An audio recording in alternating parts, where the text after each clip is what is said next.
Just to prove there's no need for us. Because no plan survives contact with the enemy. That's a Rommel saying. I never liked Rommel. Not many Frenchmen like German tacticians. Only took them 2 weeks to take over your entire country. La batalla por Francia es el nombre que se le da a la invasión alemana del país galo durante la Segunda Guerra Mundial. Ya los nazis habían tomado otros países, pero al lograr conquistar una nación entera en menos de un mes prácticamente, fue cuando el mundo se dio cuenta que la cosa solo empeoraría de aquí en adelante. Yo soy Rafael Peraza y esto es ¿Qué tal si Francia no hubiese sido derrotada en la Segunda Guerra Mundial? Contexto. Recuerden que podrán votar por el tema que deseen para un siguiente video al final de este mismo. No será para la siguiente semana, pero será el próximo en prioridad que tengamos para la producción de este canal. Este video tiene 3 funciones: explicar un poco más cómo se llevó a cabo el conflicto, entretener e informar y dar el contexto necesario para mi siguiente video. ¿Qué tal si Francia no hubiese sido derrotada en la Segunda Guerra Mundial? Espero lo disfruten. Para 1940, Alemania ya había invadido Polonia, República Checa y otras naciones. El Reino Unido y los franceses entonces le declaran la guerra a Hitler y a los nazis. Pensando que el combate sería similar al de la Primera Gran Guerra, un frente de trincheras y artillería es plantado en la frontera francesa para frenar al enemigo en lo que llamaban la línea Maginot. Una barrera de fuertes y trincheras diseñados para mantener a cualquier invasión alemana a raya, pero no pudieron estar más equivocados. Fue un desastre, una masacre. Los franceses habían fortificado toda la línea Maginot excepto en las porciones de bosque, debido a que no había una forma de que un gran ejército pasara por ahí. Pero eso fue justamente lo que pasó. Los aliados subestimaron a los alemanes, el error más grande que cometerían en la guerra, ya que les costaría toda Francia. Si les hablo del paso a paso de la estrategia alemana podría quedarme horas aquí, así que les doy un resumen. Básicamente los alemanes confiaban demasiado en sus tanques y con justa razón. Los Panzers eran máquinas de guerras todoterreno muy bien fortificadas, capaz de atravesar cada superficie que se le atravesara. Así que la estrategia alemana fue mandar un buen número de divisiones de demolición apoyadas por la siempre letal Luftwaffe, o como quieran decirle, hay mucho tipo de pronunciaciones, la Fuerza Aérea Alemana. Esta era. La infantería atacaba a los aliados desde Alemania, mientras que los Panzers se escabullían por detrás de las líneas enemigas, es decir, que rápidamente fueron rodeando a sus enemigos, y por si fuera poco, la Luftwaffe no paraba de acribillar a sus enemigos, y en cuestión de días la línea Maginot fue borrada. Alemania había tomado ya parte del este de Francia, Holanda y Bélgica. Los aliados no podían creerlo. En unos pocos días Hitler había logrado avanzar lo que la Alemania de la Primera Guerra Mundial nunca pudo lograr. Esto era un desastre, pero los Panzers no se detuvieron allí. Estos siguieron rodando, tomando pueblo tras pueblo, persiguiendo a lo que quedaba de las fuerzas británicas expedicionarias y al ejército francés. Estaban rodeados, no había esperanza.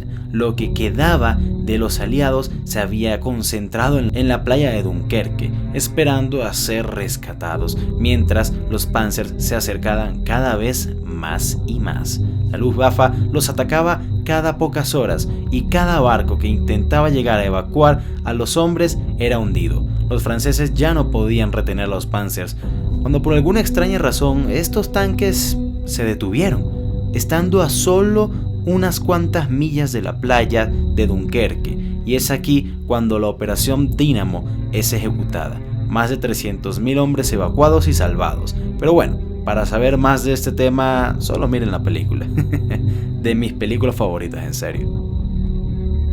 Luego de la evacuación de Dunkerque, los alemanes procedieron en su invasión de Francia. El país estaba envuelto en caos, casi nadie luchaba y los pueblos y batallones que se enfrentaban a los Panzers eran arrasados en cuestión de horas. El gobierno había caído y con él la organización del ejército francés. también hay que entender que no era solo un escuadrón de tanques en el país, sino cientos de miles de hombres, cientos de bombarderos y cazas de guerra, más lo que parecían tanques que venían directamente del infierno para arrasar con todo. La batalla por Francia había comenzado el 10 de mayo de 1940 y 6 semanas después Francia se había rendido ante las fuerzas alemanas. El 18 de junio, Francia y Alemania firman un armisticio en el cual ahora los nazis controlaban casi todo el país. Cuando la invasión comenzó, ambos bandos tenían un número muy similar de soldados, aviones y tanques, pero para cuando Francia había caído, los alemanes habían perdido unos 40.000 hombres, pero los aliados, es decir, Francia, Inglaterra y Bélgica, más de 360.000 fueron asesinados, y otros casi 2 millones se habían rendido y ahora eran prisioneros de Hitler. Hey, otra cosa, y no estoy contando las pérdidas civiles.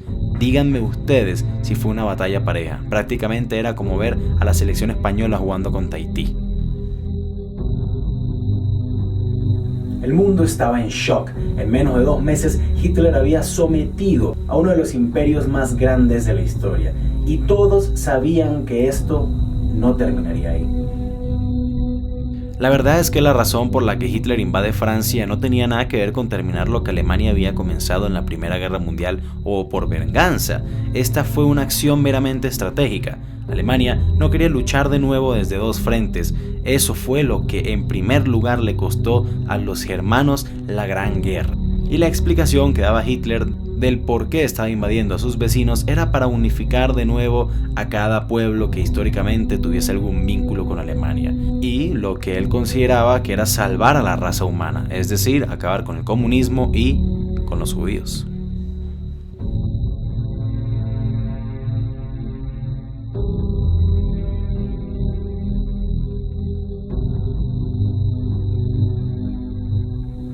Hitler creía en el libre comercio y aseguraba que luego de la guerra todo aquel que quisiera hacer negocios con Alemania sería recibido con los brazos abiertos, siempre y cuando fueran dignos. Pero bueno, eso es lo que él decía. Quién sabe si hubiese sido así. También pensaba que Estados Unidos y Alemania compartían mucha sangre y pasado, y que por eso debían convertirse en aliados en un futuro, y aseguraba que no tenían ningún interés de controlar y gobernar a nadie que no fuera alemán o históricamente alemán, por lo que aquellas naciones ocupadas por ellos en la guerra serían liberadas tras la conclusión del conflicto.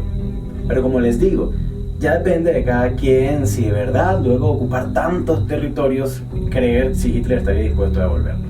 Y bueno, mis amigos, suscríbanse si no lo han hecho para que estén pendientes de cuándo saldrá el próximo video de qué tal si Alemania no hubiese invadido Francia. Si quieren apoyar al canal pueden hacerlo y los agradeceremos muchísimo donando en Patreon. Pueden hacerlo desde $1 en adelante. Haciéndolo podrán hablar directamente conmigo y hasta enterarse de qué serán los próximos videos, hasta también sugerirme temas directamente. Así que si tienes la facilidad económica de hacerlo, no sabes cuánto me ayudarías.